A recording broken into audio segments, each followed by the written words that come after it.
certain day, he was going to come for her. And so her father went to the Rebbe.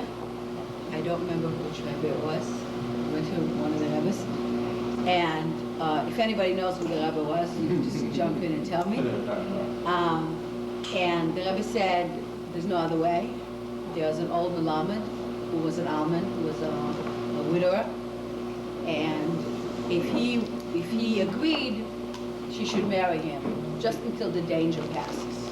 Okay, she did that. Then when the danger passed, actually in Yiddish we call him a poritz. He was like the landowner, the landlord.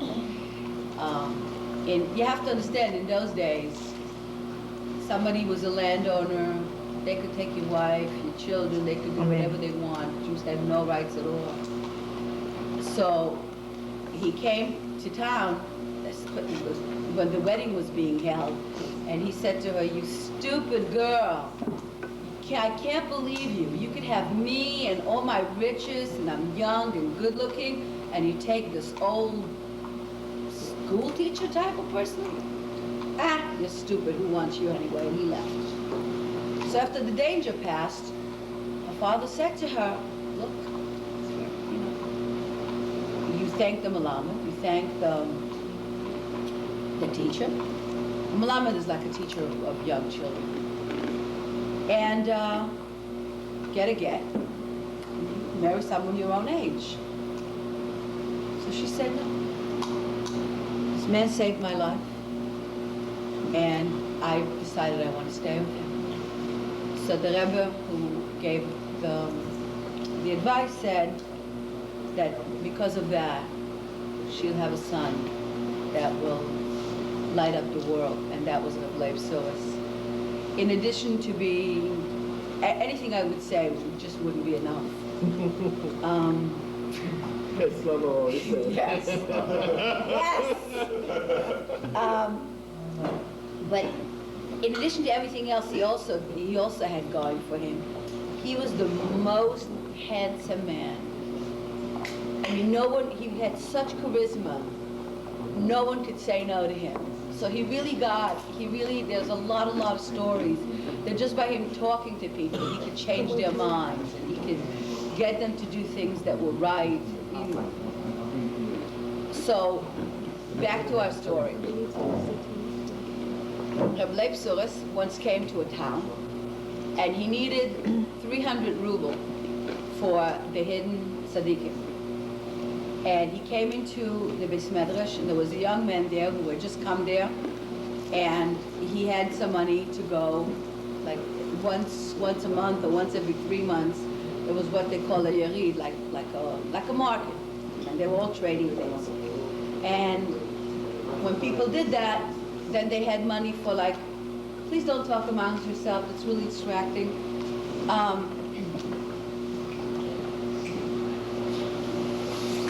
So he came into the Beis Medrash, and he said, I need 300 ruble.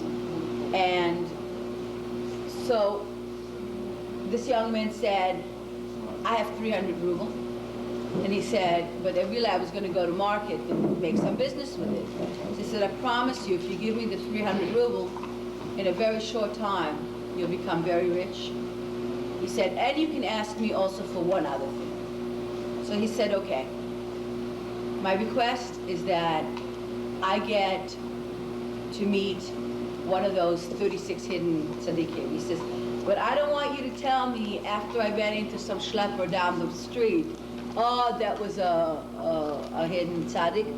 I want to really be in the presence of this hidden tzaddik and know that this is a hidden tzaddik. So he said, okay.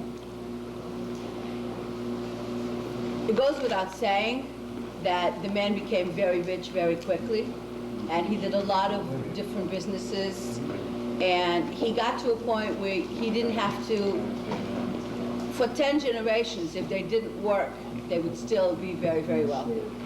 So he decided at one point to go to Israel. And he was deciding if he thought of going to Israel, and he was deciding on whether or not it was a good idea. He didn't quite make up his mind. So he came to Rabbi Shlomo and he said,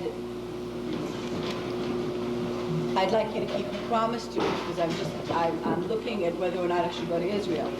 So he says, okay. There is one of the 36 hidden tzaddikim. He lives in the end of town, he said, and he's a tailor. So, I mean, the man was obviously a smart man. And how do you go to a tailor? How do you go to a hidden tzaddik? You don't say to him, hey, I heard you're a hidden tzaddik. Do me, read me, tell me my fortune. So he gets really close there.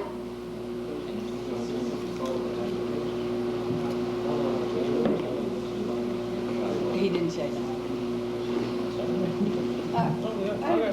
Okay. So just go and see him, and he's a hidden tzaddik. Okay. So how do you go to a tailor? I mean, it really has to be like natural. So the man bends down, he tears his pants. Now he's got a good reason to go to the tailor. Good. So he goes to the tailor, and he says to him, my pants are torn, can you fix them? Sure, that's my business. He has him take off his pants. He goes into one of those little boots. And the tailor sits down to get ready to fix his pants. So the rich man looks from behind the curtain just to really check up on him and see what he's doing. And suddenly he sees this most heavily young man come in. And in Chernobyl, on Shabbos, you have to get permission, but the best Hasidim, a group of Hasidim would wear all white, like a white kapota, white shoes, a white shtreimer, awesome. So he sees a young man, totally dressed in white, and he's coming to sit down next to the Schneider, next to the tailor, and he keeps calling him Matala. Matala. Talks to him. Then he takes the man's pants, takes the seams, lines them up real good, takes the needle, sticks it in the pants, and from the dressing room you hear, "I beg!" He takes the needle out.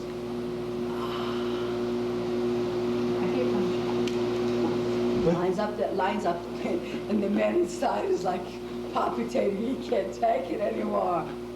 Lines up the pants one more time, puts the needle in, and you hear from the dressing room, "Oi!" Pulls the needle out. She says to him, "Ontala, did you learn how to fix yet?" He said, "No, show me one." And this man in the booth, he's dying, he can't take it anymore. Lines up his pants one more time. Puts the needle in. "Oi,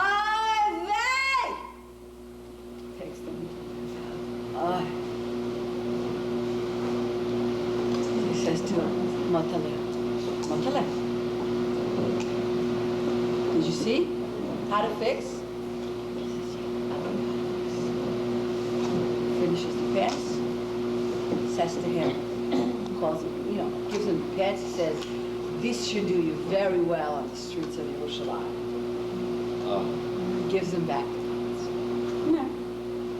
So of course the man went to Yerushalayim, many years passed. He did very well. And at one point, got a little older and he got very sick.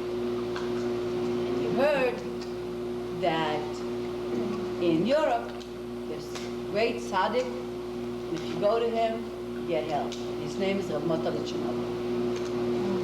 So, in those days, it really took a long time to travel, and he packs everything he needs, and goes to this tzaddik.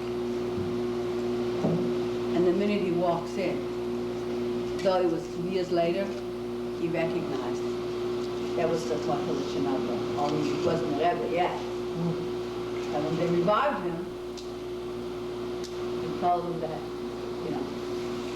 he and him I don't know how to draw. Yeah, like this. What's the connection with Lake Saros? What? Was the connection, you talked about Lake Saros? Yeah, so Lake Saros is the person who introduced him to the hidden tzaddik. Right. So he says Lake that- Saros is the one who asked for the 300 ruble? Yes. Oh, I forgot to say, he went there on Motzei Shabbos. That's what it's a Motzei Shabbos story. He So said Lake Saros asked this man for the 300 ruble. right. He is that I know. The bracha is that we should all be tuned in to how to fix each other. Minus the screaming. Beautiful.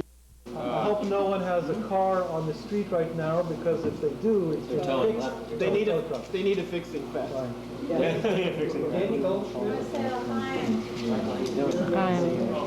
gotta go.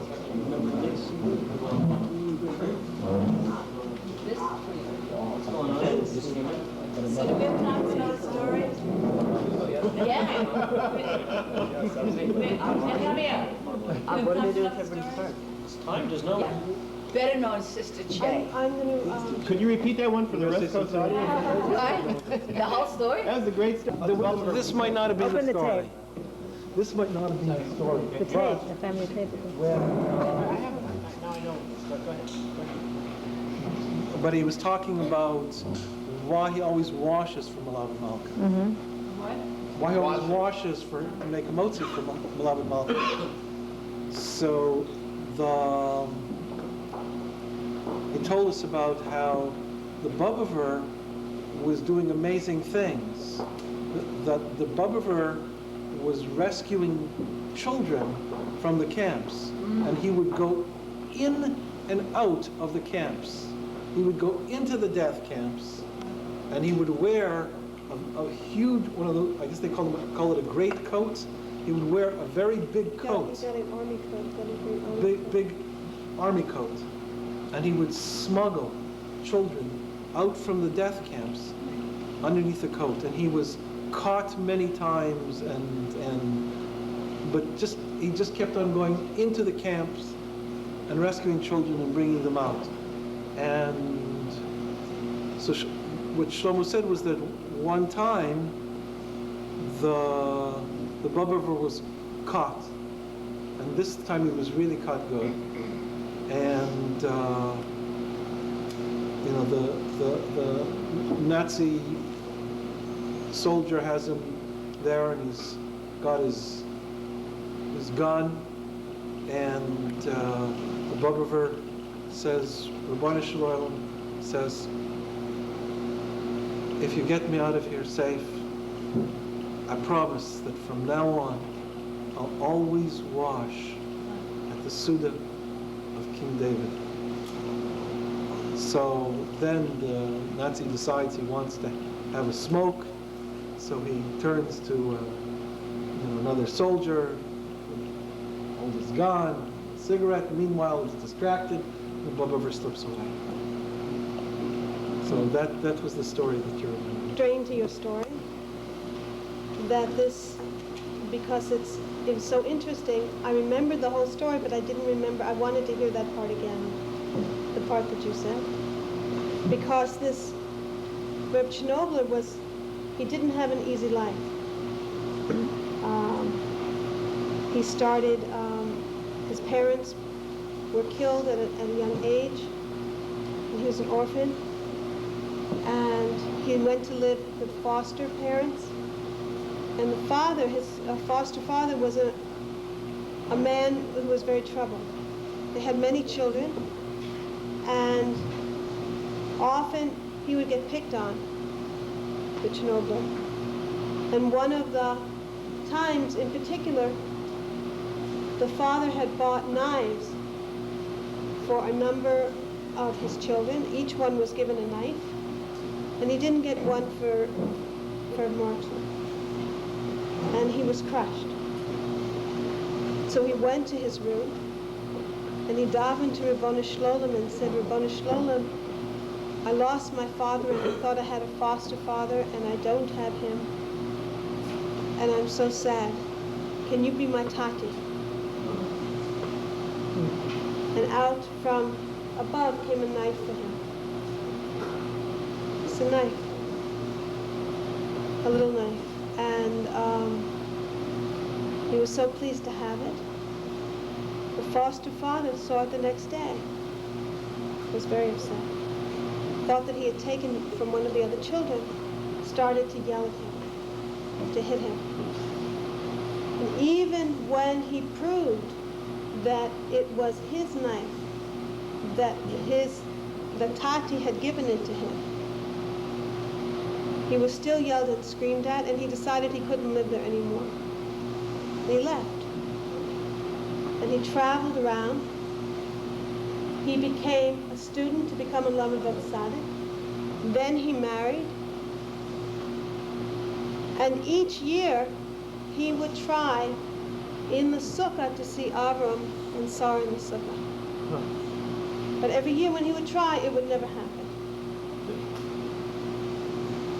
He was a student of the Baal Shem Tov. And when the Baal Shem Tov died, he was given the Baal Shem Tov's tefillin. And he kept them very safe. And he hardly ever used them.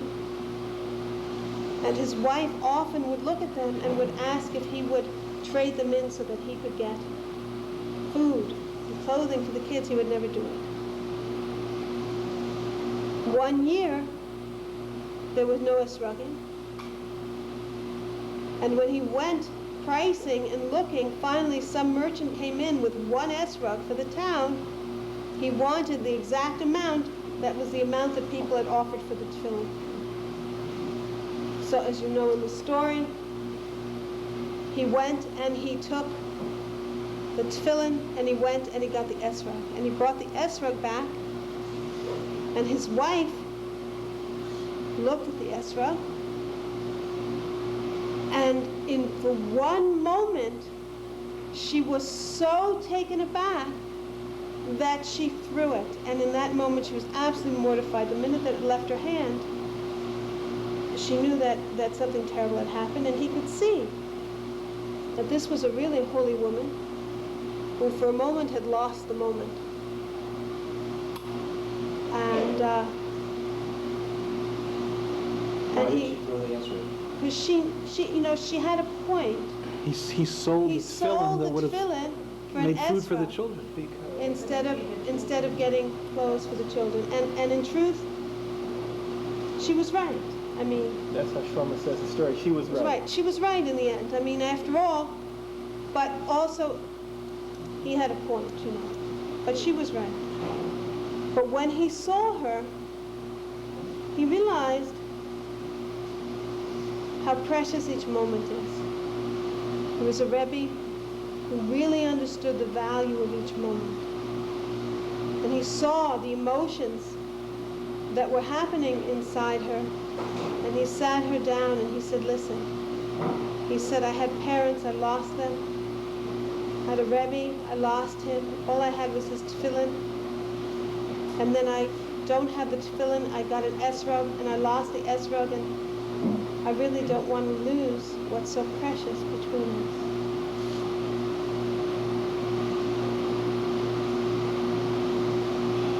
That night was the first night of Sukkot. When he went into the sukkah, again, he looked around for Avram Avinu, and there he was.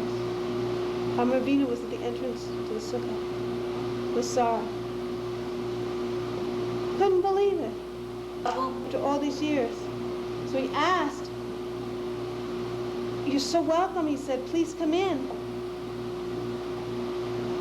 And they did, and he asked, so many years I've been davening for you, and you came this year.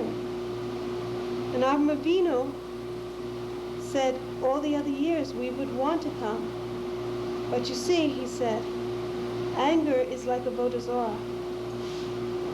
It keeps you away from being close to Hashem. And so the years when you had an anger inside of you, we could never come. But because of what happened with your wife and the preciousness that you've learned of how each moment is, said that we know that you let go of that anger. There's no more avodah zarah, and we're happy to be with you. Now, one moment more. You got to go a moment more. He became a great Rebbe of the moment. He was well renowned of knowing how to talk in each moment to fix that moment.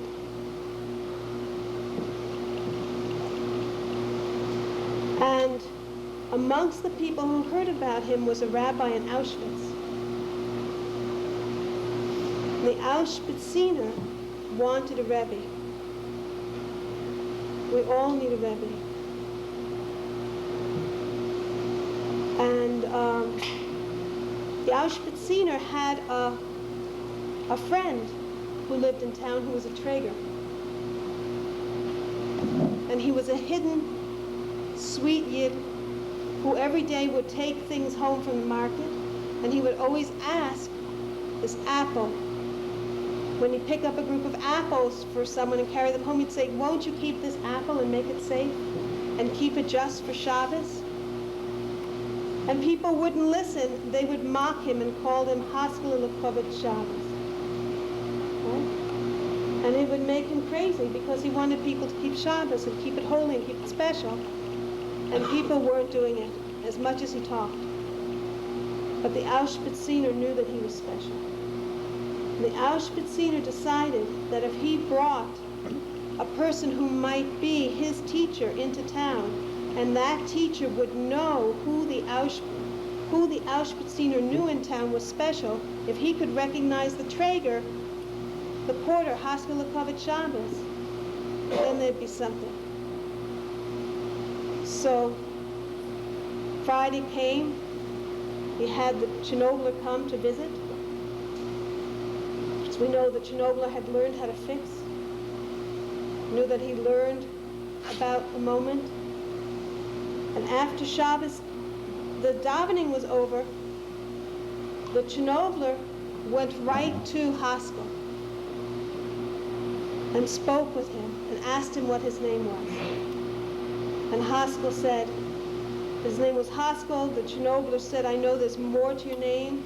And Haskell looked down and whispered, it's really Haskell Lekovit Shabbos, expecting ridicule or laughter. Instead, the Chernobler said, that's wonderful, that's so special. Can you tell me something about the Jewish people? And Haskell said, we were free. We became slaves in Egypt. We were led out of Egypt into the desert. We came into the land, he said. We built a temple, and it was destroyed.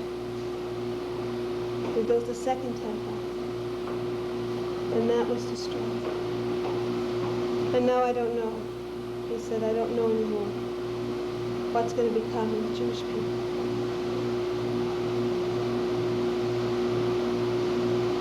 Chernobler was crying, Haskell was crying.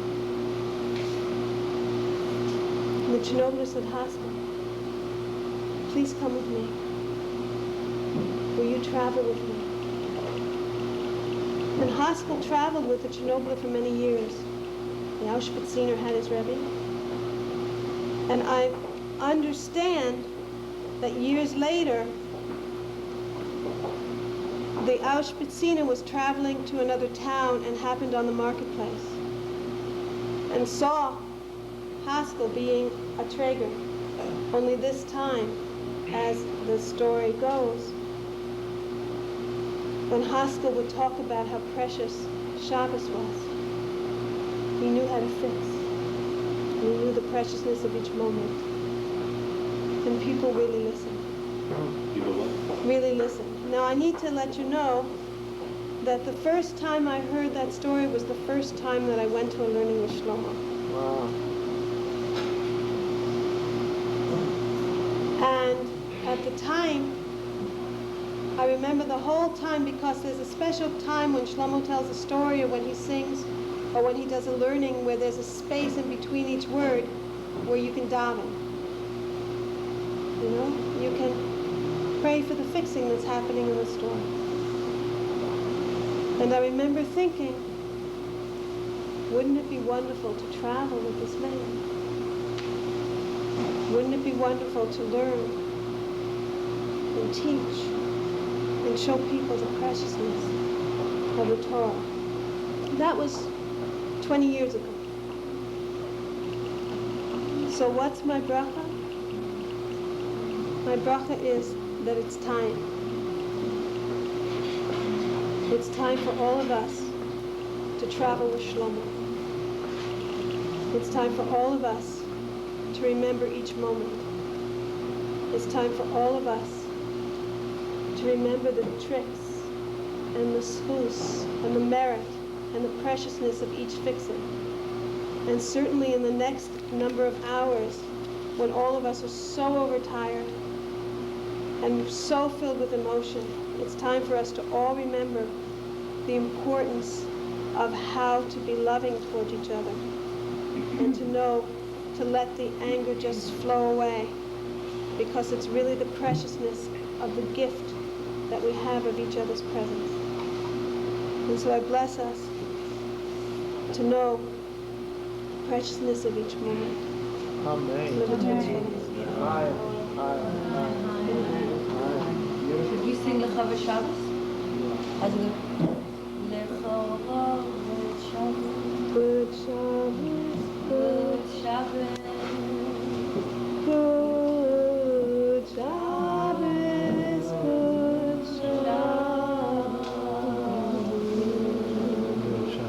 Shabbos, good Shabbos.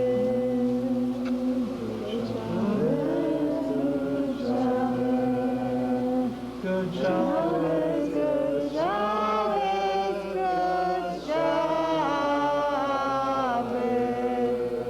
Shabbos, good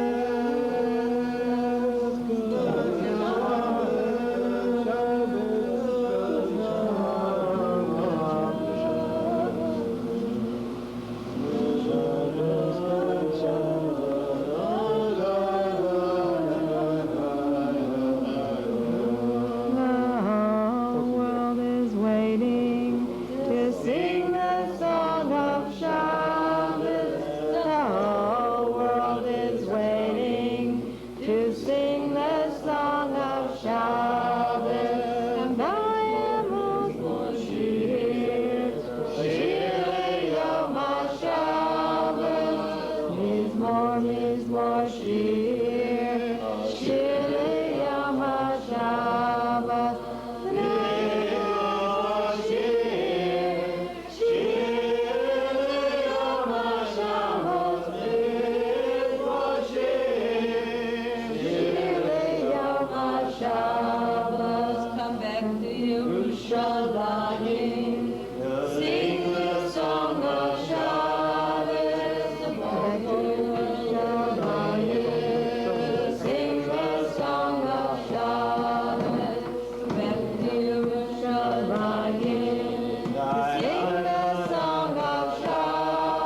slept through so many of Shlomo's learnings. I want you to know, so many times, Shlomo just put me on such a high plane.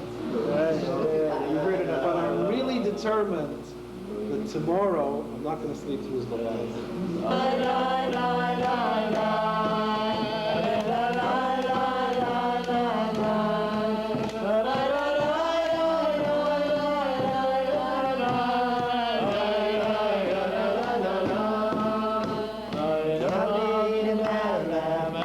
All he said was, it was about a few months ago, it was a learning here on a weekday night. And he was speaking, part of the story was told earlier at Shalshis, that there was a certain melody that a certain Rebbe liked, and there was a group of musicians formed together. And they sang this new melody or played this new song, and he said to them, I want you to play that by my funeral. And they said, oh, don't say such things, Rebbe. We don't know the melody. And turns out, years later, they just happened to have been in town and somebody passed away and they played the melody over. So Shlomo was saying that when the big Rebbes passed away, they used to sing songs and used to be dancing. And Shlomo said, I think it's appropriate. It makes sense to me that this is the way it should be. Because when someone leaves the world, then and only then do you really know how much they've accomplished in the world. And by the big Rebbes, he says, we don't have any doubts. We know what they've done. So he was, that was his story. Everybody's got to be happy. That was his shtick. They left it up to me. I'd say the song of the Ramon. Sure. Yeah, that's it.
I get dressed up like a chassid.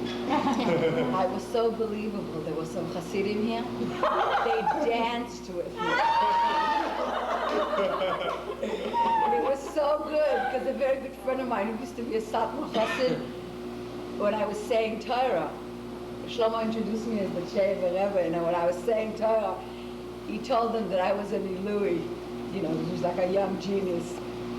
And the funny thing happened is that later on there was a Tanayim, and I had long hair, and I wore clothes so that you couldn't tell I was a woman, and I was up on the bima because it was a Tanayim, and it was really hot in here for all the dancing, And after a while, I forgot I was supposed to be this chassid. I started taking stuff off. I opened up my bekisher. I took my hair off. These chassids died. It was nothing. It was so amazing. And they kept calling me Rebbe for a while, so I was the chairman. And I've been here in the shul for about 8 years. I want to add something about your description about yourself. Every Shabbos or Shabbos, whenever Sister Che was here, Shlomo always used to ask her to say something to speak. Because she's an excellent speaker, excellent storyteller. And Shlomo was very, very proud of her. She did a good job. So who are you? My name is Joey Greenblatt. Shlomo calls me Yoel, and I'm from Memphis, Tennessee originally. I met Shlomo when I was in 7th grade. Like your story. She told how she met Shlomo in Meishar. He came to our day school in Memphis, Tennessee, and I was in 7th grade. He started singing the That was the big song then. That was everything. Everything is his tune. Everything is his tune. And I said, hey, that guy's nice, you know, it's interesting. It took years to end up here in this shul. It took years, but the shul has been a home for me. I mean, you don't just, you can visit casually every so often, sporadically the shul, or you can live it, you know, and be in it. I was from the lucky ones over the past year or two. I think every Shabbos that Shlomo was here, practically I was here, and it was a home for everybody.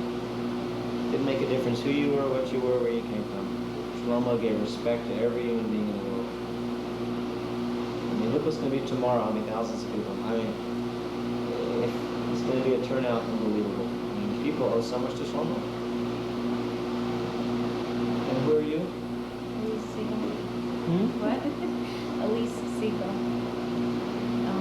I don't have any stories with that. Why don't But you how tell do you me know? Shlomo told you your husband about the dog? Tell him that story. It's a classic, yeah. Okay, well. I've heard Shlomo say this. Speak up. All right. My husband liked animals and dogs, and when he became religious, he couldn't understand why so many Orthodox people had this thing about dogs. They just didn't like them, and somewhere it was written, or said, is it written somewhere, It's that a the Zohar. dog has no soul? Zohar. So my husband said to me, and you know what Shlomo Carlebach told me? He said, you know why they say a dog has no soul? I said, why? Because a dog is so loyal to its master, loves its master so much that it gives its master a soul. Oh, Right? Is that it? oh, When I heard that Shlomo Carlebach died, I called my friend Joey to tell him that story. I heard it from Shlomo. He said it in shoulder. He gives you The dogala. the dog gives you its soul. so who's your husband? My husband passed away. Oh, And who are you? who are you? Old beauty one. My name is Levi Garbos. Gabos? Garbos. And what Levi isn't going to tell you about himself, I'm going to tell you. Levi is a son after son after son from Levi Yitzchak Baditcher. Wow. Oh, we listened to Berditchev's melody tonight. It's awesome. Anyway, I got into Yiddishkeit through Isaac Singer. I was reading his stories, and then my cousin gave me an album that he had gotten with Shlomo in Yerushalayim with these people, and like it just fit the next step. Like everything I learned about Yiddishkeit was all these stories of Isaac Singer, and then I saw this whole setting and listened to songs. And so I was living in New York off and on, and then I came to New York to explore everything that was the songs and the stories. And I ended up in Crown Heights. And Shlomo, of course, was a chassid of the Rebbe. And on Vav, a month and a half ago, Shlomo was a hesped for the Rebbe. And Shlomo was telling me the stories of how he used to makar people. That was his mission. He was one of the first shlukim for the Rebbe. He one of the first people the Rebbe sent out on campus, and he worked in Columbia and worked in Brandeis, and he was saying all these stories of how he would find how the Rebbe told him to bring in Jews. And so Shlomo said he would every time he went on the subway, he'd make sure he spoke to a Yid. And one time he found a Yid there on the subway, and the guy was very happy, and he says, you know, tomorrow I'm getting married. Jewish guy says, tomorrow I'm getting married. And I'm marrying a girl, Christian girl in a church. And he was delighted. And he said to him, you have a problem, and I think you should come with me. And he took the guy and he went back to 770. And he brought him to the Rebbe. And he didn't get married. And that's what Shlomo used to do. That was his beginnings. He was working with the Rebbe. And he said a number of stories there. And he said wonderful words about the Rebbe. And then he sang a great, beautiful niggin. And it was very wonderful. A very wonderful testimony. He was a chassid of many people, a student of many people. And he brought many people close to Torah. He turned a lot of people away from bad and brought them all to the good. And you can learn from, just came back, I was in Crown Heights in 770 in Shabbos, and you can see, you know, great people have left this world very recently, and part of Lubavitch, part of the whole legacy is where he prepared his Chassidim, and he showed a whole derech of, brings down in Tanya how that, actually it's in Igeres HaKodesh, and it's part of Tanya, it says how that tzaddik's soul is found more in this world after he leaves the body than it is while it's in the body, because the body is a container, it's an enclosement, but it's also a limitation. And so when the soul is free of the body, it's found everywhere. And every day and every moment, it continually rises up, and it's just like as the sun rises higher in the sky, there's more light on the earth. And you know, having experiences, I was with Lubavitch for many, many years, and having seen as the Rebbe constantly worked, you know, because he became Rebbe and the continuation after his father-in-law, the previous Rebbe, passed on. And this is part of Tanya, the basic text of what Chassidus is about, and just the other matter of fact, just I think it's today's Tanya. It says this actual text of how the tzaddik soul is found more, and the people who are makusha, people who are tied to the tzaddik, have a greater radiance of that after the passing, even more so. And so even though the time of grief is very intense, and when the mace is in front of you, when the body's in front of you, and the sadness is immense, nonetheless the reality is that as time goes on, those who believe in the tzaddik, and with a true belief, and not just a physical belief, and seeing something that's sweet and wonderful, but seeing something that's a soulful reality, as that soul rises up, those people who are truly makusha, really tied to the essence of that soul, have greater and more full of blessings than ever. And everything that a person wanted from their Rebbe, as that Rebbe's soul rises into a higher level of godliness, the fulfillment and the ties that each person had with that are greater and more splendid. And that the involvement a person wanted in this world and might not have been able to have because of the physical limitations, for blessings and for comfort and for warmth, are truly found even more so after they leave their body. And it's a matter of Amunah. And since we say in Myra, Amunah calls Zos, that's part of the evening blessings, that everything's in Amunah. And so if a person doesn't have Amunah in what the Torah says about what the soul is and how it is found in this world, then they have nothing. It's all been a mechach taos, it's been a mistake.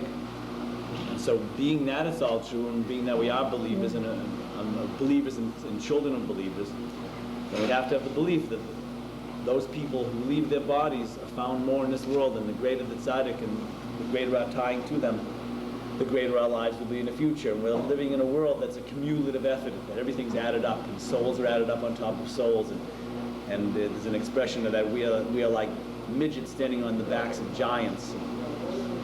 And we see, you know, Shlomo is a giant of a man, and his energy is now more tied to us and more ever present. We should all take faith and take strength in that the blessings and the wondrous deeds that the tzaddik did in this world will be even more so in the future. And that we should Amen.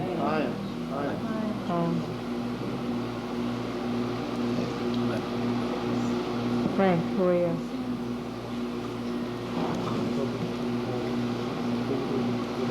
Something that's been occurring to me is that maybe... Wait. Renan is leaving. Hold on. Renan, can you just tell me? We're just all talking how we knew Shlomo and who we are. Oh wait, I just have to arrange the show then, so I'll be right back. Could you just stay for a second? You can't. Oh. No, we're one Okay. second. When you come back. Does everybody know Wait. Dr. Renan Wolf? Renan is unbelievable. Everyone knows Renan Wolf. It's my brother. So. You know, Renan, when you do the fixing, everybody goes, oh! Chaim, brother. Okay. I didn't mean to interrupt you, Frank. Yeah. I was someplace in the Catskills, I think, at a Shabbos retreat. Neela taught the women how to bake challah. It was in the summer, and that's when Shlomo made up the snigun. It's from Musaf Shlosh Regalim. It's a challah baking nick? Maybe, and it's about Hashev, Reviim, Hashev Kohanim Lavadatam, Leviim, Ashiram, Uzimram, Hashev Israel and Behem. La la la la la la la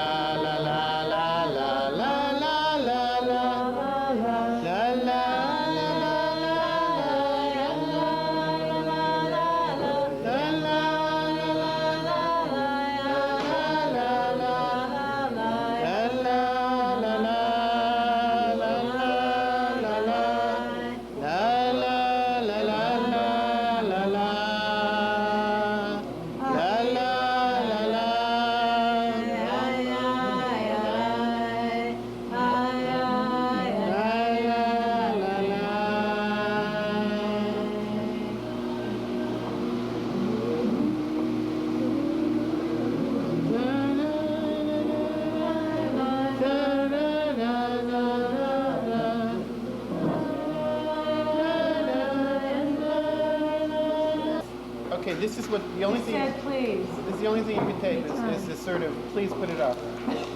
Okay. I'm not. No, just sit down. Please, just sit down and listen, man.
Everybody here, we're going to start this right now.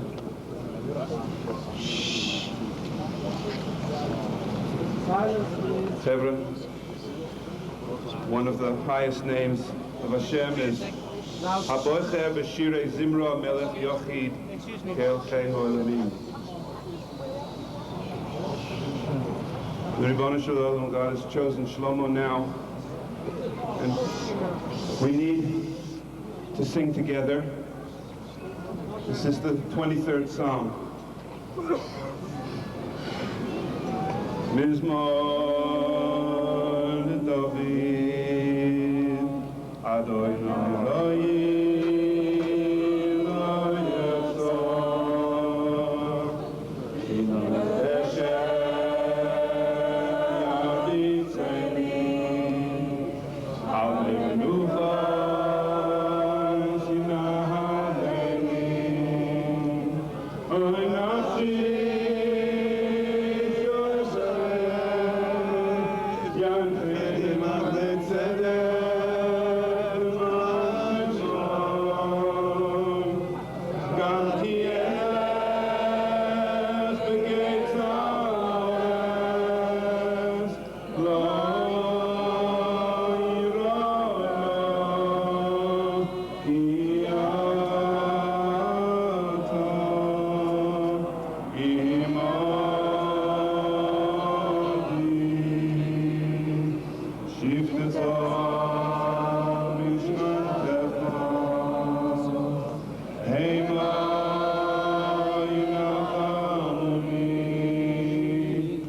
I'm the president of the Carlebach Shul and a devoted husband of Rabbi Shlomo. He was obviously an extraordinary man, well known as a scholar, composer, and teacher. His broad knowledge of Hasidus was unending. He loved Israel, and he loved every Jew. And he possessed a sense of responsibility for every Jew. He was a trailblazer, a pioneer in outreach before the term even existed. For me, he was most of all a giver of hope, a giver of joy, a giver of Yiddishkeit to so many. His tireless energy, living at this time, enabled him to touch more Yidden than perhaps anyone who ever lived. We learn in Pirkei Avot to be among the disciples of Aaron, loving peace and pursuing peace, and loving people and bringing them closer to Torah. This was Reb Shlomo. We should be blessed to learn his teachings and continue his work. I loved him and will miss him dearly. Rabbi Mordechovitz.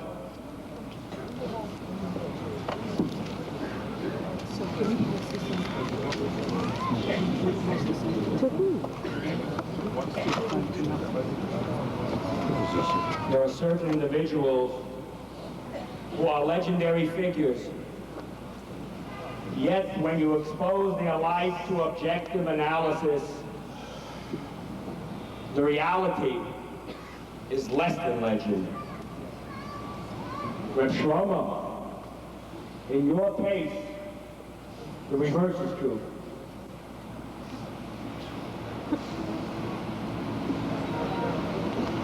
Shlomo Carlebach's reality is greater than Shlomo the legend. Your greatness is remarkable because it spans so many vistas and disciplines.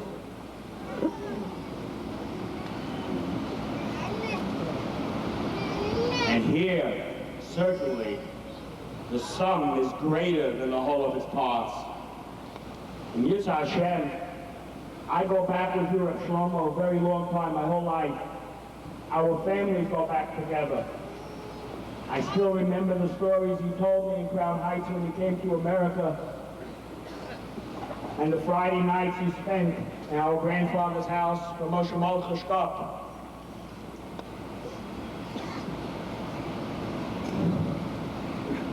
I will, in Yitzhak Hashem,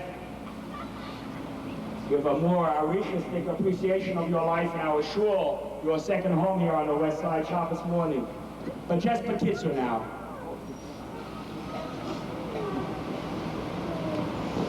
First of all, your traditional rabbinic lumdus. I know what a first-rate lamdan you are. You studied with the greatest. You were a Talmud of Aaron Kotler Zechron Levracha in Lakewood when it was difficult to gain entrance to the yeshiva and become one of his close Talmidim. Anyone who studied Kabbalah with you or discussed it with you appreciates your knowledge and your insight, not only in Hasidus, but in classical Kabbalah as well. And in theology, which modern Jewish theologian had entree to so many creative personalities and all? And in Yitzhak Hashem, I'll tell an anecdote about that another time. But your greatest contribution was interaction with other human beings. As was just mentioned, you actually started outreach before we had the name. Your Avas Yisrael, you founded the Soviet Jewry movement, and the niggin you raised for it, Am Yisrael Chai, has become the anthem not just for the Soviet Jewry movement, but for anyone who wishes to stand up for Klal Yisrael. That's your niggin, that's our niggin. We all love you, Rabbi Shlomo, we all miss you. It'd be very difficult to continue without your inspiration, without your life. You were full of life. That's why it's so hard to say goodbye to you this morning. Tinaf Shobo.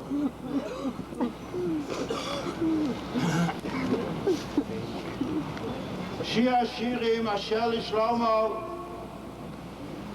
A final farewell song to Shlomo. Ani Yisheno v'libi her. Koyo doidi doifek. Bischili achosi rayosi. Here in Shia Shirim, the Shama of Klal Yisrael speaks. I was asleep, yet my heart was wide awake. There came the voice of my beloved pounding. Open up to me, you my beloved sister, you my beloved friend. V'sachti ani ledaudi, v'daudi chomak over. Nafshi yotze v'dabroi, v'kashtio v'loi mitzosio, Karossi v'loyonani. When I was ready to admit my beloved, he had disappeared. My very soul was going out to him when he spoke to me. But now I searched for him, but could not find him. I called him, but he did not answer me. Ishpati eschem b'nois Yerushalayim. Im Timtzu es dodi matagidulo, shecholas avoni.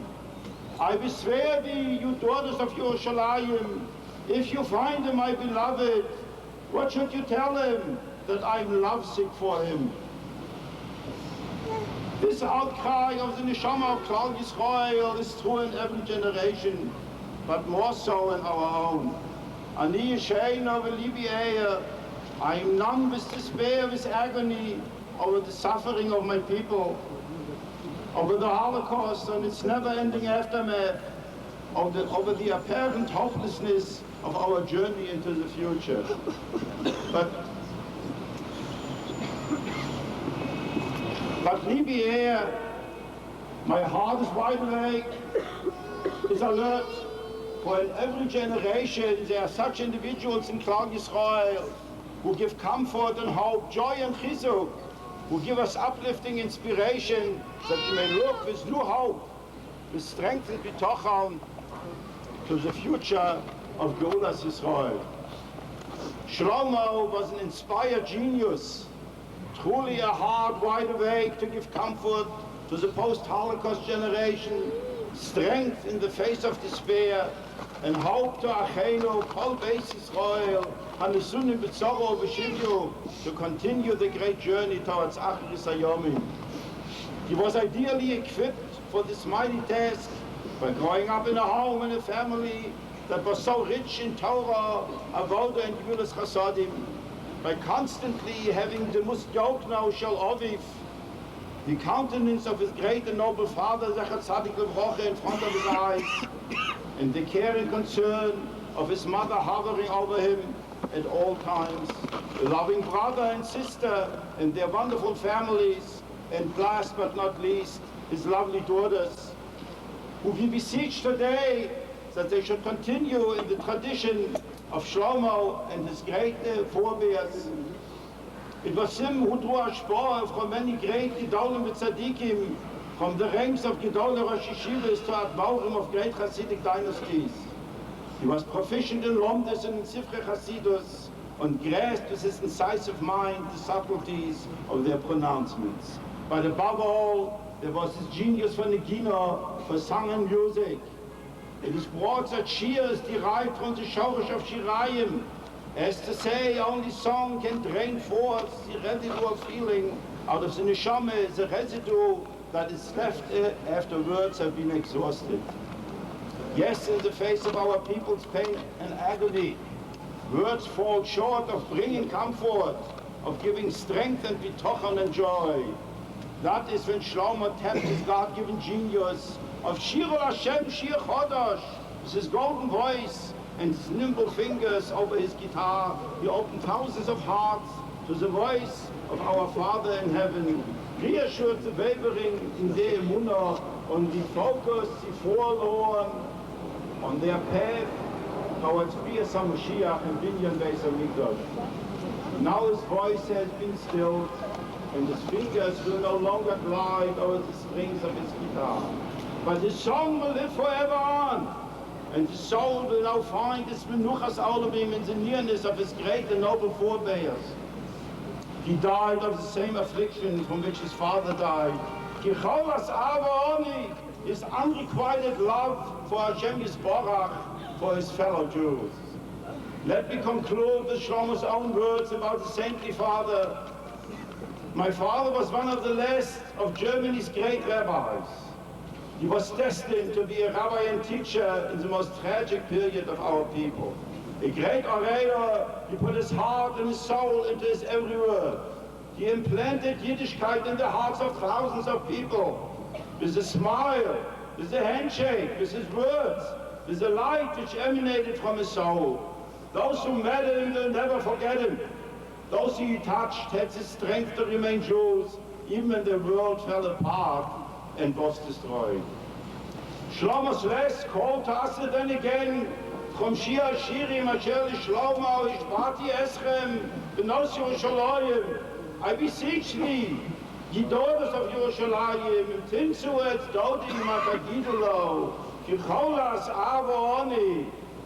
Shlomo, your love knew no bounds. Tehi Nafsha Tzerura B'Tzroya Achah. Rabbi Mordechai Hendler.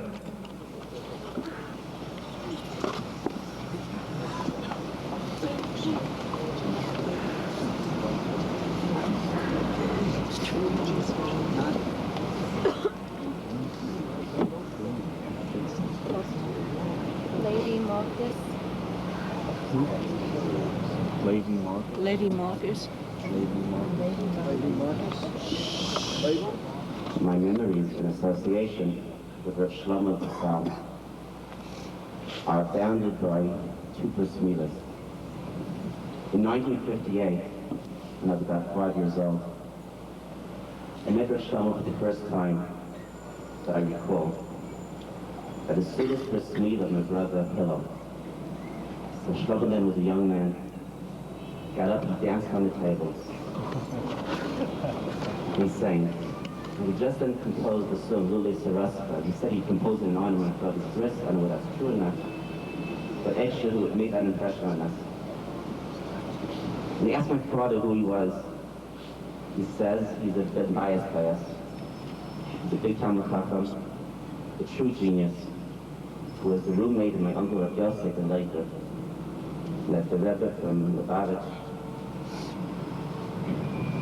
had suggested that he use his power of nigun to teach and influence individuals.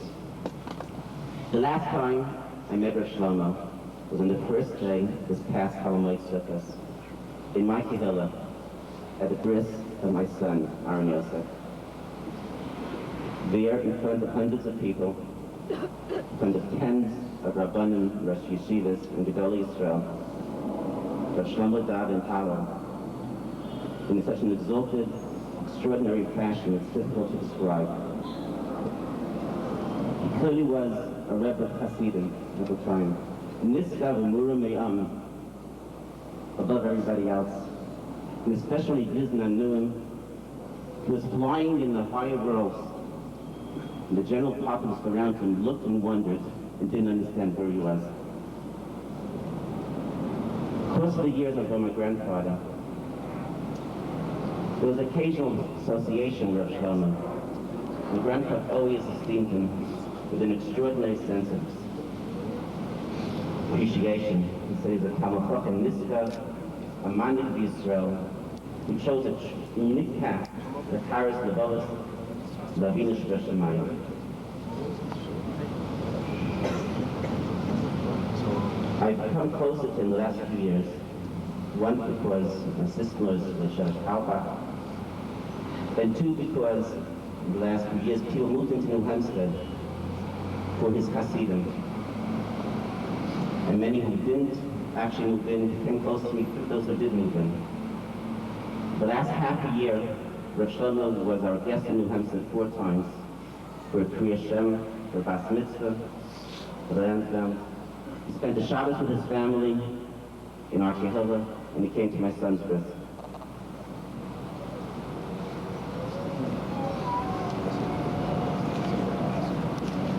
In my Kehillah, there was an individual who came from Uruguay.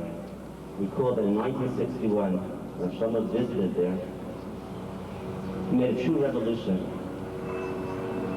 His shir wasn't defined as shir by the people. It was a type of tefillah. And what he did, he showed people that Judaism can be exciting. It can be interesting. You can get your kicks out of it. You don't have to do something else to enjoy life.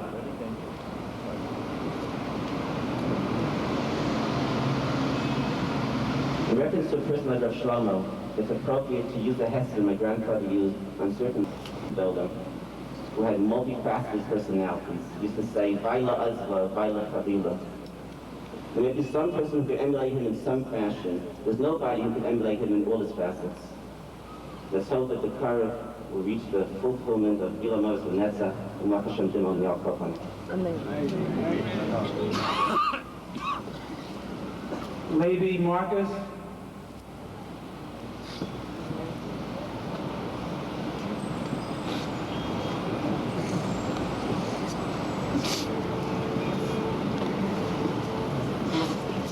I had the privilege to know Shlomo. I had the privilege to know Shlomo for 36 years, since I'm a little boy.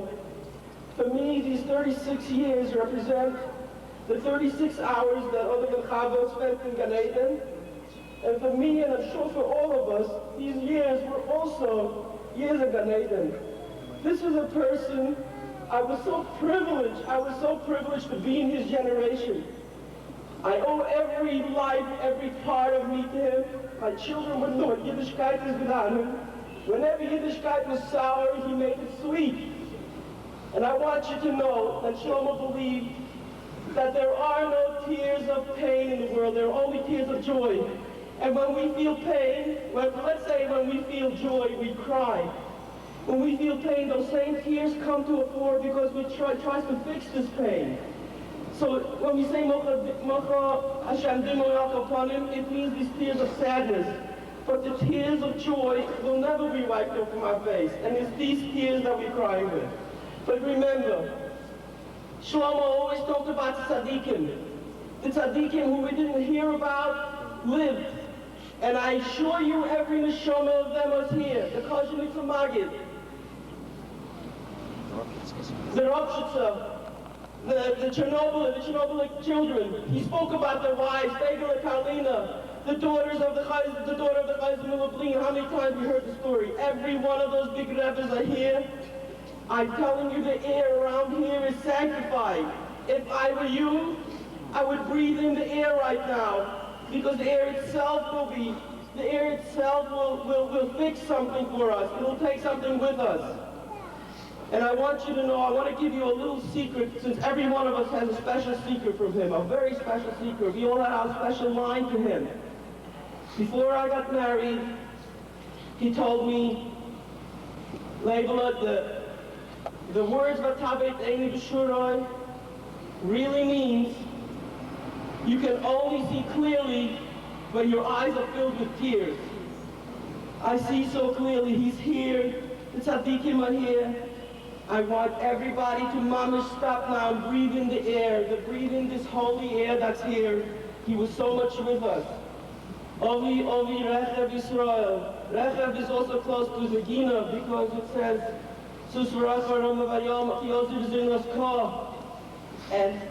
and Ovi Ovi Rechev Yisrael, his whole chariot song. He is the Shir Hashirim, the Sefer Shir Hashirim, Shlomo Melech. Shlomo Begaviro, all the Meshayrim are here wrapped up in this one person.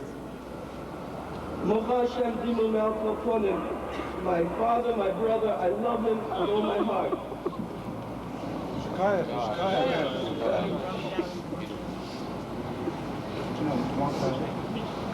Dr. Moshe Rothbach.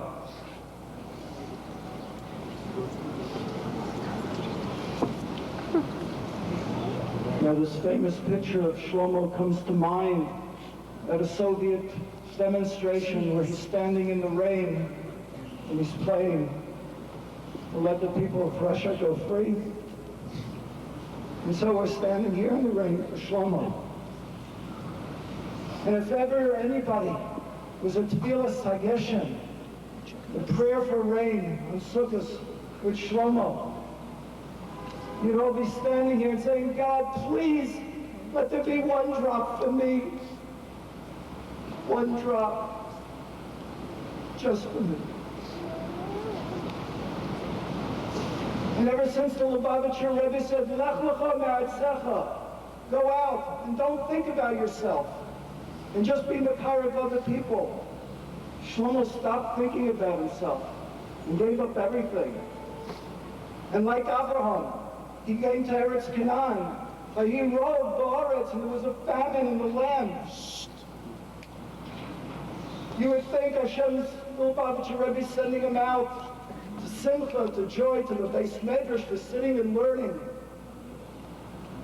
But Abraham went to a land and there was a Rav there, and he had one Messiah after another. And the people didn't accept him, and he had to go down to Mitzrayim. And his life was just filled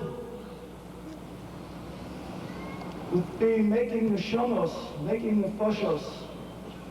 We're all his nefesh, we're all his neshamos, we're all his children. Neshamos asher asu b'chorim.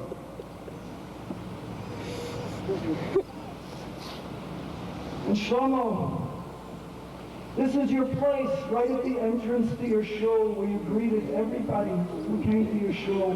You didn't sit in the front, isolated from the people. He hugged, you kissed everybody who came to his shul.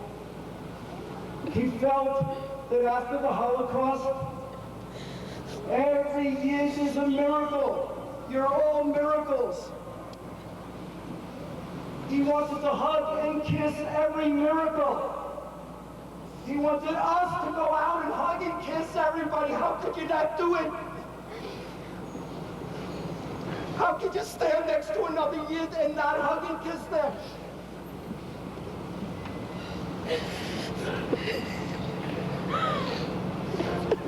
And he had shopping bags filled with names and addresses and phone numbers of every Yid all over the world. So that when Mashiach comes, we'll know where to find him.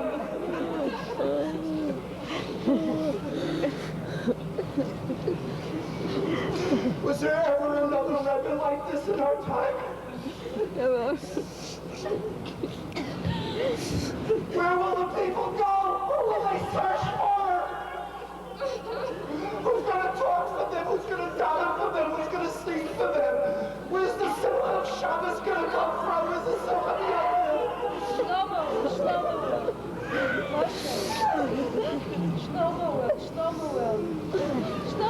Shlomo's going to be davening for us. Of course he's davening for us. His life was a challenge to all of us. Those of us who came to his concert and sat back and looked at him sing and said, very nice, Shlomo, very nice. It's not enough. It's not enough. Shlomo is sending us out on a mission. He gave us a seed, he gave us a song, he gave us his Torah. It's not enough. It's got to grow. The rain's got to make it grow. And we have to turn everybody on. Do you know that he didn't only teach Yidden? He went to monasteries, he went to churches, he went to Reform synagogues. He went to prisons.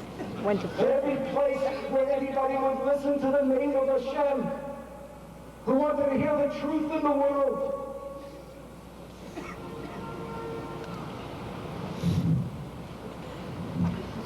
He was Eved Hashem. He was nobody else's Eved.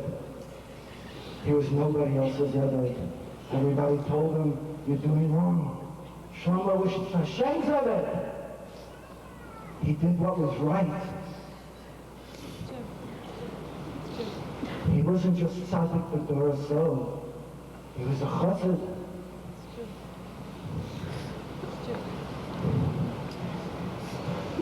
Who's going to give us this now? I'm challenging all the Rabbeim of the world. I'm challenging you. Make your Torah sweeter. Make your davening higher. Make your love sweeter. Reach out your arms. Hold the people who need to be held. This is mamish mesiras nefesh. Mesiras nefesh. Our generation is drowning. Shlomo was pulling them out of the water. Please, I'm begging you. I'm begging you. I'm begging you. I'm begging you. Rabbi Shlomo was limitless. Man omar, man idaber. Who was Rabbi Shlomo Carlebach? Our friend, our Rebbe, Rabbi Shlomo, taught all Jews how to say to God, Hanishama. Rabbi Shlomo, our friend and our Rebbe, had faith in our souls when we sometimes felt blocked in our pathway to God. Blocked. Rabbi Shlomo gave us, through the genius of his song, a personal channel to HaKadosh Baruch Hu. Who was our friend, our Rebbe, Rabbi Shlomo? Rabbi Shlomo created a change that was so fundamental, so organic to Jewish music. It seemed like it had always been there. This is the highest level of change.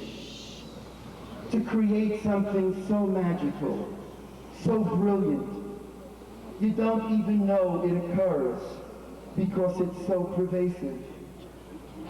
When we daven with Rabbi Shlomo's tunes, and we don't realize it. We think that these tunes have been around for centuries, when in fact, they've come from Shlomo's soul. Who is Reb Shlomo? Our friend, our Rebbe. The genius in creating melody that was natural, pure, and profoundly simple. It was an extraordinary gift given by God to Reb Shlomo in a way that maybe comes to one person once in many, many generations. Reb Shlomo had it, and he gave it away as a gift that will live forever. And our world, the Jewish world, all of humankind is richer for it. Who was our friend, our Rebbe Reb Shlomo? There is probably no moment in the world when there isn't some congregation, some shul, some shtibel, some group, some individual whose souls are being raised to a higher level by singing Reb Shlomo's nigunim. Who was our friend, our Rebbe, Reb Shlomo?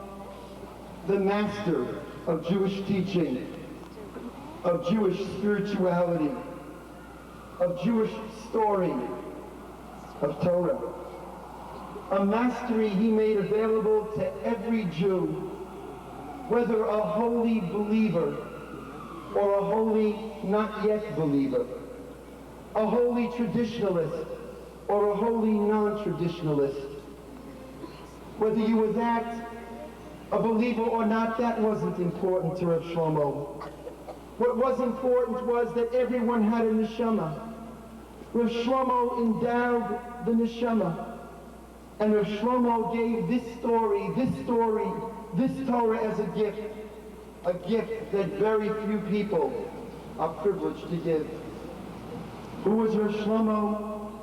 The Rebbe of Ahavat Yisrael. Reb Shlomo felt the pain of oppressed Jewry, and perhaps it's no coincidence that Reb Shlomo left us just days after the Hara of Ben Yehuda, Dizengoff, and Nachshon Waxman. The burden was too great for Reb Shlomo's heart. Who was Reb Shlomo? No, it's not who was, but who is.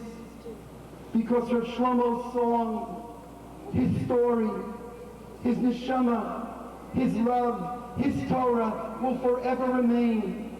Reb Shlomo will be buried in Israel, but part of him will remain in each of us, for he was the Rebbe of the 6 million. He was the Rebbe of the 3 million. He was the Rebbe of Israeli soldiers, of all Jews, because no one in this generation had more direct impact on teaching and touching Jewish souls than our friend, our Rebbe, Reb Shlomo.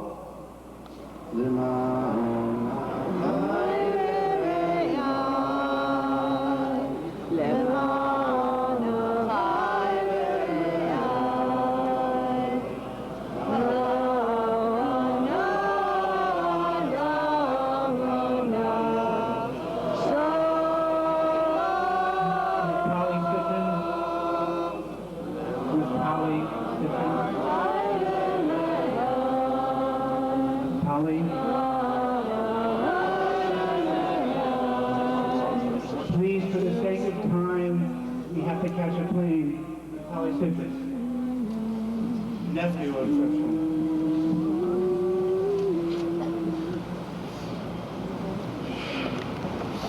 After my grandfather passed from this world, I looked at my grandfather, Shlomo's brother, as my greatest teacher. And I was heartbroken. And then Shlomo came back from Israel. And he put his arms around me, and he gave me such a hug. He let me have so much love. He gave me back my heart, he gave me back my soul. From that time, Mamish felt that my uncle, Rabbi Shlomo, was giving to me inside, the deepest love, deepest love. But you know what it is? It's not that he's loving me because I'm his nephew. There's no one that he met that he didn't love like the son of his daughter. I can't say anything about the Shlomo. Nothing I can say will touch the surface of the surface. I just want to say personally that I don't know anyone who ever loved me like the Shlomo loved me. And I don't think I'm alone. I think that everyone who came close to Shlomo felt that love touching him inside. Just reading on the plane over here, teaching of Shlomo, that he used to say, the man Shaleach said, why is it that a Kohen, priest, cannot be defiled, cannot go into the vicinity of a dead person? So the Ishbitzer explains, the man Shaleach explains, that a Kohen is serving God under so much love, so much happiness, so much joy. He's going to go and see death and see destruction. Who knows, maybe anger is going to come into his heart. Maybe he's not going to be able to love. Maybe he's not going to be able to sing, to dance, to serve with joy. That's what the Meir Shaleach says. Shlomo comes and he says, after the Holocaust, we're so broken, so broken. We see our lives, the Jewish community is shattered in pieces. Half of us are gone. And it's so easy to get angry and say, forget God, we need him. And you know, now we're all Mamish canon. Not even regular canon, we're Mamish with the high canon. And even though we're in a terrible time, but Mamish, we have to remember, Mamish not to get angry. Keep the love. And what Shlomo did was he brought that love, and I know from experience, I'm sure many of you know, that love broke down the boundaries that's keeping the Geulah from coming, the boundaries that Jews put up within their own communities and within other communities, within types of Jews. God forbid that there's such a thing. But Shlomo Mamish, I saw the way he made all Jews one, and it can only be done with love. God willing, he's still with us, and the love that he loved for all of us, we should be able to take and bring it into our lives, break down all the barriers. When the Lubavitcher Rebbe Zeitel sent out his first two emissaries, one was Reb Shlomo Carlebach, and one was Reb Zalman Schachter.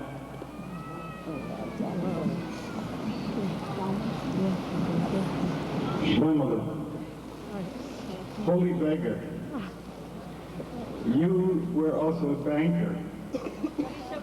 You took... Yes, I'm going.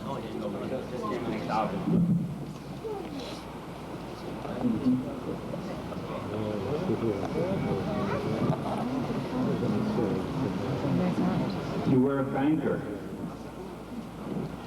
We gave you a deposit of our love, and you banked it in Torah, and you banked it in God, and you banked it in davening. And for this, we're grateful. All of us here feel a lot of debt to the Shlomo, and I want to say to all of you here, don't forget that there are two daughters that need to have an education. Don't forget that there is an almana that needs to be able to make a living.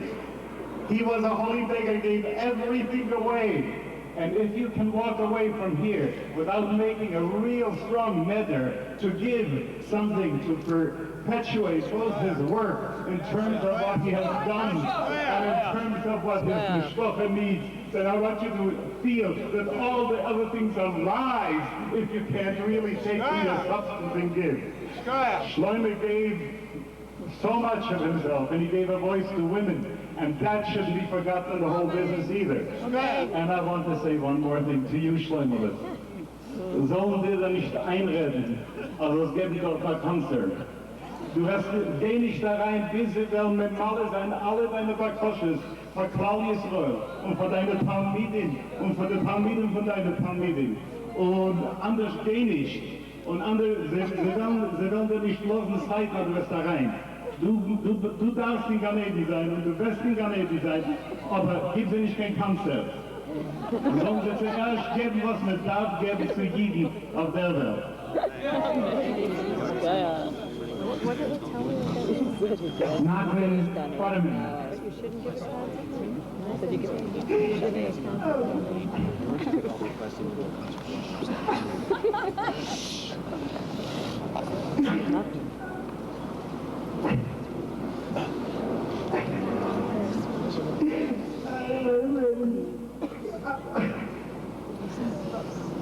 I'm sorry, the whole videotape is just your tickle and your smile. It's a beautiful smile.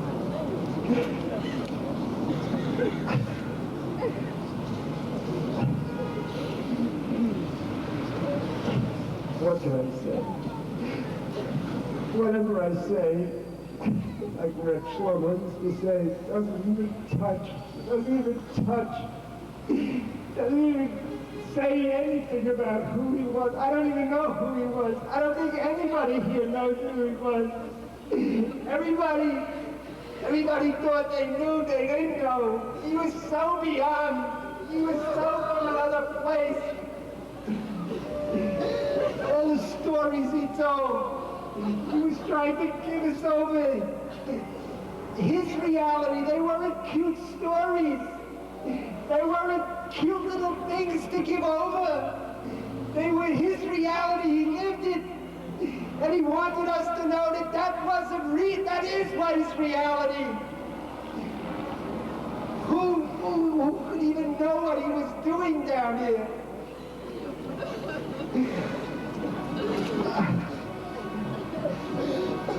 Oh, God. So I loved him so much, and I'm going to miss him so much. And yet, as Moshe Rothkopf said, we have a job to do down there. He didn't give over this for us to, okay, it's over. It's not over. It's just beginning. It's just beginning.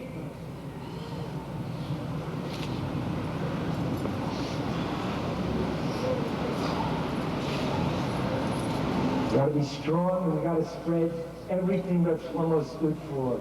Love, no anger, being there for another Jew. Whether he knows what the word halacha means, especially if he doesn't know what the word halacha means. I didn't know what the word halacha meant.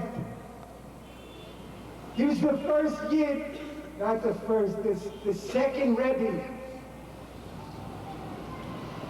that I felt at home with, that accepted me totally, that didn't have a shtick for me, that I should do something else. And yet he gave me that love and that inspiration to learn. And we gotta learn. We gotta learn more.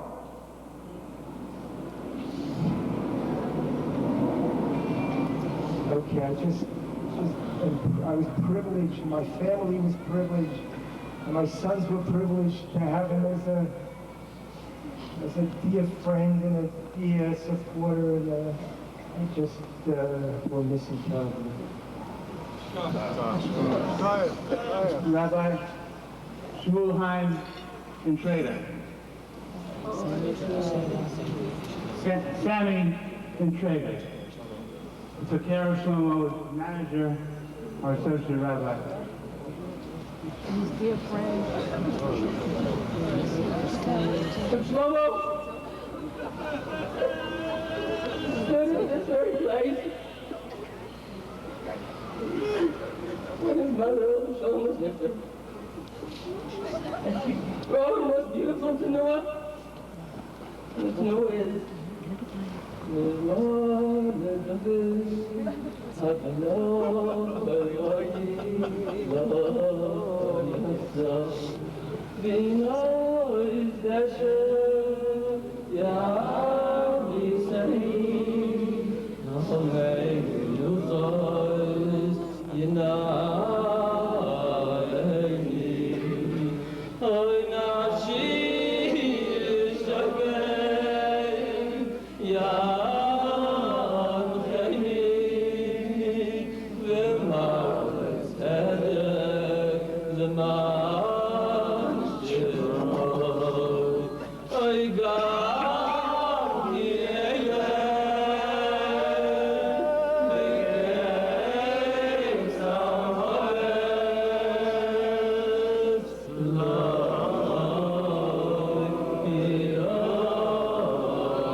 Shlomo, wherever he went to the Levaya, would chant this Mizmor David. So I know that that's first and foremost. Ne'ilah, Neshama, and Nadara asked me to say a few words in their name. They said that whenever he would walk into a room, the room would shine up because they would feel the mezuzah is coming to them. And yes, they would kiss the mezuzah and the mezuzah would kiss them. Wherever he was a mezuzah. If Shlomo's life was a mezuzah, he stood at doorposts to the world as a mezuzah. He was connecting the inside and the outside as a mezuzah. He kissed the world as a mezuzah. The world kissed him as a mezuzah. Nila added, nobody sent him. He begged HaKadosh Baruch Hu to come down here because he saw darkness in the world and it needed light. He begged HaKadosh Baruch Hu as David HaMelech did, and God gave him the 70 years of David HaMelech.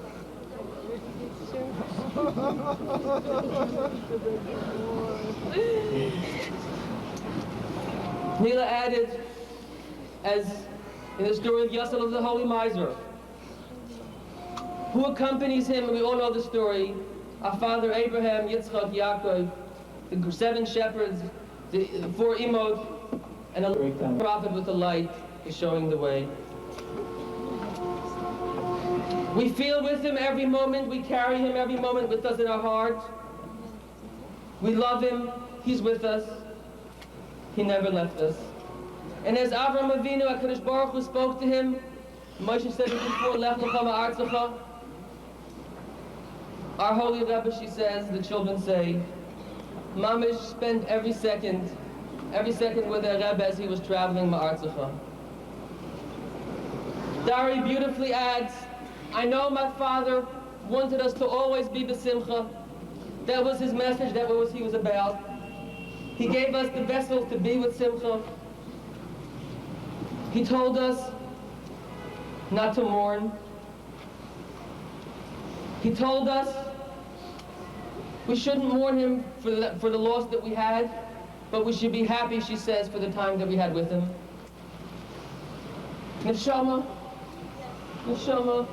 who mamish traveled with her father everywhere, who sang with her father, who was with her father, who mamish was his neshama, and neshama shel Shlomo.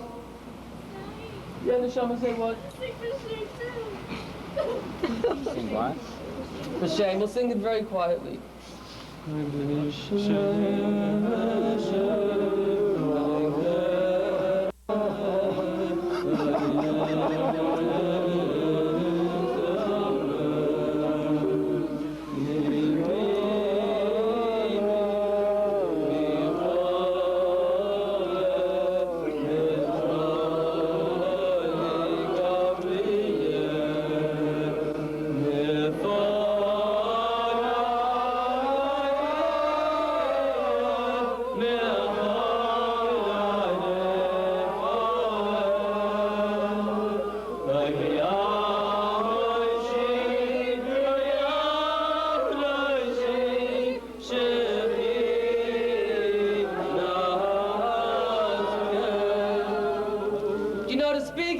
Shlomo is mamish impossible, because who are we, who amongst us has any sense of who he was?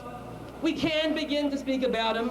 But on the other hand, Rabbi Shlomo taught us that respect is the one teaching, respect for every human being is the one teaching, if it's down to one essence that he taught us, we have to carry at every moment.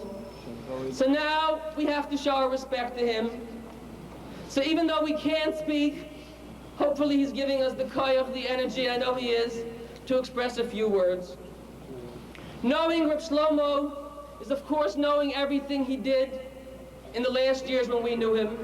But having a sense of who Rabbi Shlomo was is trying to understand for 1 minute where he came from.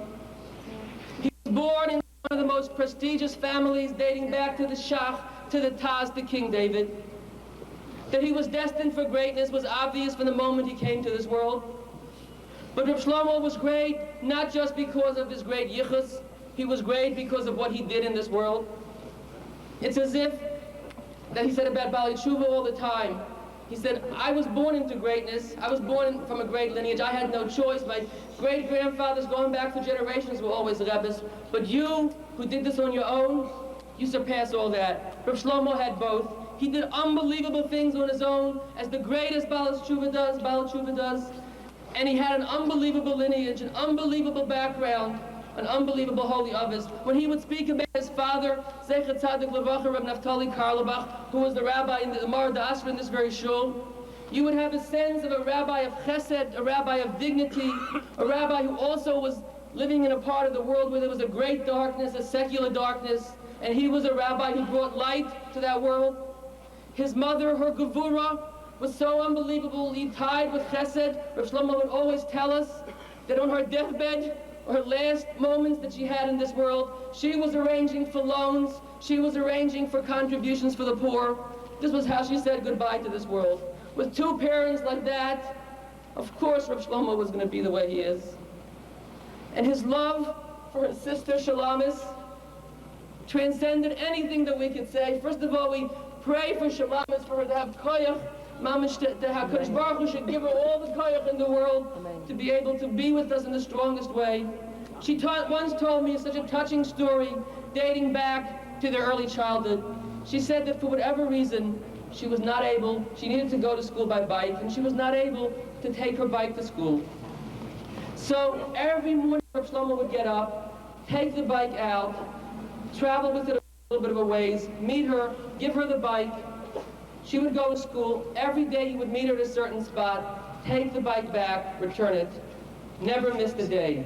This is a young Shlomo, a child of 8 or 9, already having an unbelievable consistent sense of chesed. His love for his brother, Rabbi Chaim Zecher Tzadik Levracha, was mamish beyond words. Anybody who watched them speak for 2 seconds, we never understood a word they were saying, but you saw the motioning, you saw the interaction, the mannerisms. They communicated mamish in the deepest way. Rabbi Shlomo's influences, the people who he experienced, are something that we can, at best, as we say in Yiddish, a shtickl berekele, a shtickl schreim of who it is. None of us can understand it. We can say the names. When I was with him in Russia and Vilna, there were people from the city of Shavlu who came to meet us. He said to me, do you know I was supposed to learn by the great Shavlu Gun? He said he came to my house. Now, I can't begin to tell you who he was. As Rabbi Shlomo would say, whatever we say, we'll never say enough about who the Shavlu Tzaddik was. But he was in Baden-Berlin, where Rabbi Shlomo's father was a rabbi. And not only was he beyond anything we can speak on a yeshiva level, on a learning level, on a chesed level, he was recognized by the entire secular world. His mathematical and scientific theories were heard at all the international conferences. This great Shavlu Gun spent time with Rabbi Shlomo and insisted and pleaded with his parents he wanted to take him to his yeshiva. But a tender young Shlomo did not let him go at that age.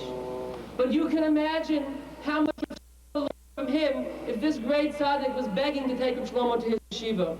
So you can imagine the time that Rabbi Shlomo spent with this one tzaddik I'm talking about.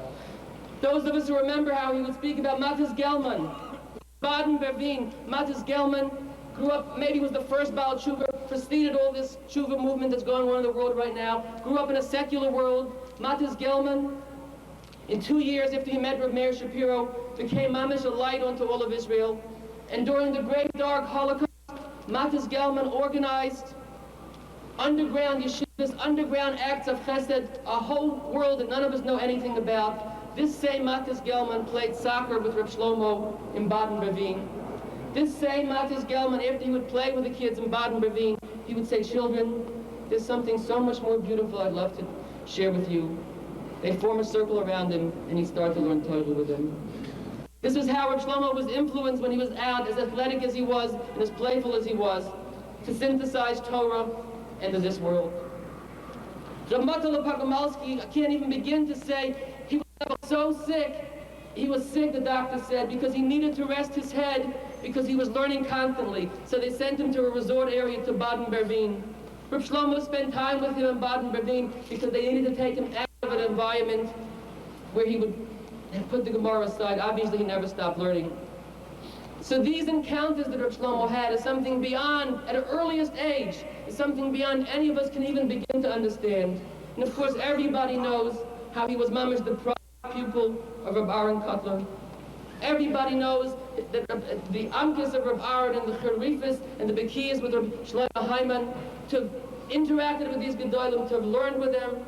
Everybody knows he was the first person who went out there in the world and brought people into Lubavitch and began literally the Kiruv movement, and he did not like the word outreach, as he insisted a few weeks ago. It's in reach, you're reaching in, not you're reaching out. You're doing more reaching out. He mamish founded it. Let me tell you, my dear friends, what I just mentioned, his influences in his early life, is enough to fill infinite lifetimes of the greatest tzaddikim. But all these are only influences that started Rabbi Shlomo off. And then he mamish, like everybody said, Lech Lecha, he mamish went out to the world himself. He mamish found his own way. And we all know what happened afterwards. We all know the house of love and prayer. We all know how he reached out, mamish, to the lowest, darkest, hardest, most difficult spaces, and mamish elevated them. And to even begin to mention the Koyach and the Gina, none of us can even begin to describe. Every second he was walking, he was composing. I know I had the privilege, as many of us did, to be with him in Poland. I remember we were in Madanik. Before we walked in, he said, Chevra, a minute, a second can sometimes be an infinity. And we were in Madanik with him. He found himself a little corner, and Barbara's my witness, she was there. He was mamish for an hour, swaying and turning and davening. In the one bunker that we stood, there were 800,000 shoes. I looked closely and I saw Rabbi Shlomo had a little micro cassette. He composed the most unbelievable nagunim that obviously were offered with the world, obviously weren't meant for this world, because the next day the micro cassette got lost. The cassette recorder got lost. But this is just a sense of wherever he went, he was composing. Wherever he went, he carried the Sefer with him. Wherever he went, he was learning Torah. But with all these great influences he had, if you would ask Rabbi Shlomo, Rebbe, who was your real Rebbe? Who taught you? Who did you learn from? And he would tell us, my Rebbe was Moshel the water carrier. Moshel the Shoyve Mayim, Moshel the water carrier, walking the streets of Sokolov 100 years ago in Poland. That's who was Rabbi Shlomo's Rebbe. Rabbi Shlomo's contribution, he taught the world that we can mamish learn from Moshel the water carrier. We can mamish find our Moshel the water carriers if we just open our eyes. Rabbi Shlomo was hidden beneath a phenomenal public personality. But beneath that, mamish was the most hidden tzaddik, the most dedicated father, and the most loving human being that we knew for sure. Ne'ilah, Neshama, and Adara were the source of his life. His love for them surpassed anything that we can begin to describe. Yes, he taught us universal love. He taught us to love every human being. But he also taught us that the love that you have for a child is a totally different form of love. And to watch him exhibit that love, wherever he was phoning them forever. Wherever he was thinking and talking of them forever. Indeed, the last journey he ever took was to his most favorite place, and that is Mamish, on his way to Ne'ilah, Neshama, and Adara. I had the privilege to drive him to the airport then, and I just have to share with you 2 minutes of Divrei Torah that he happened to share with me. He was preparing me for Shabbos a little bit, he said. And he said, Vayera Elav Hashem, HaKadosh Baruch Hu, he said the word Elav suggests closeness beyond anything we can imagine. A love is mamish directed to him. If it mentions the name of a person, that's already a little intermediary. A love is mamish being there. And what is the lesson, let me ask you, that HaKadosh Baruch Hu was teaching Avraham Avinu then? The lesson of Achnasas Orchel. HaKadosh Baruch Hu was teaching him that no matter how connected you are, you don't have an excuse not to go out there and welcome the homeless, not to go out there and welcome the poor and the needy. You don't say, I'm making a bracha before you give tzedakah. You don't make a bracha, you don't say, L'shem yichud or hedim yichud l'zimin. You go out there and you mamish do tzedakah. There's no introduction, there's no preparation for that. Vayera Elav Hashem, don't wait. Vayera Elav Hashem. The plane will wait, planes always wait for Shlomo. Then he added, V'hinei Sarah ba'ohel. Sarah was in the tent. Sarah was in a much deeper place. And to Rabbi Shlomo it was all simple. The ohel was depth. But Avraham Avinu just had a bris, he said. This is Medrash Shlomo. Avraham Avinu just had a bris, he said. Avraham Avinu near the chuppah. The ohel was the chuppah. Sarah was ba'ohel, and Malachim came to be Masadi Kedushin. It was all simple to Rabbi Shlomo. Medrash Rabbi Shlomo. Pesach ha'ohel. Moshe just spoke beautifully about how Rabbi Shlomo always sat by the door and welcomed everybody. That's this week's Sedra. Avraham Avinu Yoshe Pesach ha'ohel. Avraham Avinu was sitting by the door to the tent and mamish connecting the inside and the outside. Avraham was doing that every second of his life. The world asks, Rabbi Shlomo would say, all the Chassidish Rebbes ask, where did Avraham Avinu learn the mitzvah of Achnasas Orchel? Where did Avraham Avinu learn that while you're talking to God, you put HaKadosh Baruch Hu on hold, so to speak, of Yochel for a minute, and you go do the mitzvah of Achnasas Orchel? We learned it from him. Where did Avram learn it? And all the Chassidish Rebbes say, the Torah of Rabbi Shlomo, they say, the question is even deeper. It says that when he went to speak to the Malachim, first it says he spoke to the Malachim, and then it says he said to God, excuse me, wait a minute. Should have been the other way around. First your head tells you, you tell God to wait a minute, then you speak to the strangers. He said, but it says, Vayoretz Avram ran. When you use your feet, your kishkas take you. Avram Avinu knew if his feet is telling him to go out and greet the Malachim, then that's the most divine message he can get. Rabbi Shlomo started a new way. And there were no sources maybe for everything he did. But his feet, he always taught us, regel is the most unconscious, the most subconscious. With his regel, Rabbi Shlomo knew that he had to go out there and mamish greet the world, and mamish bring people into Yiddishkeit. And it's very interesting, the Belzer Rebbe teaches, the Belzer Rebbe says that when he saw the angels, it says, Nesavim Allah, they stood over him. Then Vayoretz Lakrosam, the Belzer Rebbe adds, when he ran out to greet them, they were Lakrosam, they were already on the same level with him. But after he fed them and took care of them, it says, V'hu Omed Aleihem, he stood above them. Our Rebbe, when he saw a person, he knew was a Malach Hashem. Every human being to him was a Malach. But Vayoretz Lakrosam, he ran out and greeted them and was with them as brother and as sister, hugging them and embracing them. But when he was finished with them, V'hu Omed Aleihem, he Malach stood above them. You know, I know I can't be marked so much more. And I know this is mamish the hardest moment for all of us in our lives right now. But how can I not end with the story that the Rebbe taught us? The Rebbe said that when the holy sons are left this world, the Chassidim said the sun will never rise again. It'll be dark forever. How can the world exist without this Reb Chaim Sanzer? There was an old Yiddilah there. And he said, children, Kinder, hatch, listen well.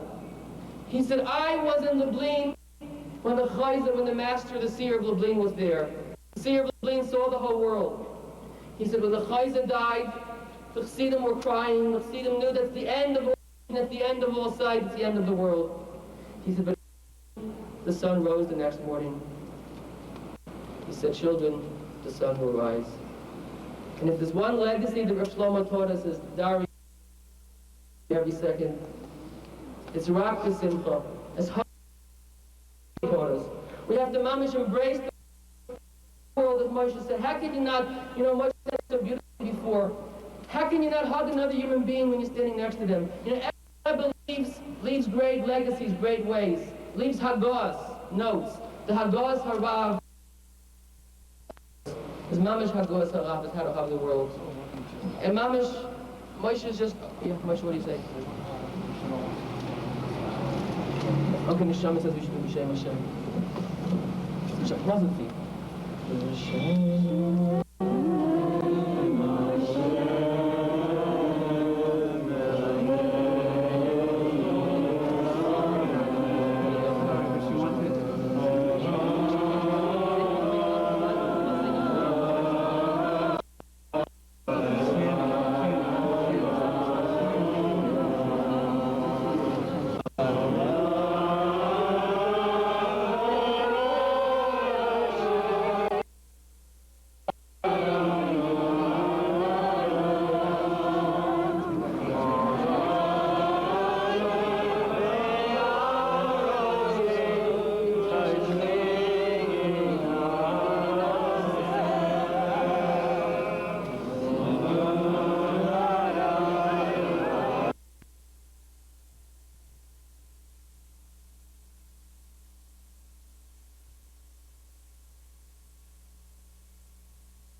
World